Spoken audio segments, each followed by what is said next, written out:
కాంగ్రెస్ అగ్రనేత రాహుల్ గాంధీ కేరళలోని వయనాడ్తో పాటు ఉత్తరప్రదేశ్లో తమ కుటుంబానికి కంచుకోటగా ఉన్న రాయ్బరేలీ నుంచి పోటీ చేశారు. అంతేకాదు 2024 ఎన్నికల్లో రాహుల్ గాంధీ 2 చోట్ల విజయం సాధించారు. అయితే 2 చోట్ల విజయం సాధించిన రాహుల్ గాంధీ ఢిల్లీలో అధికారం సాధించడానికి ఉపయోగపడి ఉత్తరప్రదేశ్లోని రాయ్బరేలీ స్థానాన్ని ఉంచుకొని వయనాడ్కు రాజీనామా చేశారు. అయితే ఈ స్థానం నుంచి రాహుల్ సోదరి ప్రియాంక గాంధీ వాద్రా పోటీ చేయనున్నట్లు ఏఐసీసీ అధికారికంగా ప్రకటించింది. ఈ విషయాన్ని కాంగ్రెస్ నేత శశి థరూర్ ట్వీట్ చేశారు. కేరళ రాష్ట్ర ప్రజల తరపున ప్రియాంక పార్లమెంటు మెంబర్గా తొలిసారి అడుగుపెట్టబోతున్నట్టు చెప్పుకొచ్చారు. ఇకపై పార్లమెంటులో అన్నా చెల్లెళ్లైన ఇద్దరు గాంధీలు పోరాడటానికి రెడీ అయ్యారని సచిన్ పైలట్ పేర్కొన్నారు. ప్రియాంక అక్కడ పోటీ చేస్తుండటంపై అక్కడ స్థానిక కాంగ్రెస్ నేతలు హర్షం వ్యక్తం చేస్తున్నారు.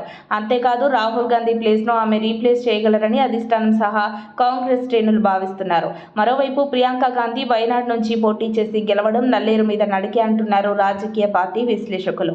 ఒకవేళ ప్రియాంక వాద్రా గెలిచి పార్లమెంటులో అడుగు పెడితే ఒకే లోక్సభ నియోజకవర్గం నుంచి గెలిచిన అన్నా చెల్లెళ్లుగా రికార్డు క్రియేట్ చేయడం ఖాయం అంటున్నారు.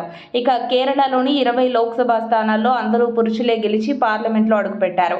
ప్రియాంక గాంధీ వాద్రా పోటీ చేసి గెలిస్తే కేరళ నుంచి తొలి మహిళా ఎంపీగా రికార్డు క్రియేట్ చేయడం ఖాయమని చెబుతున్నారు.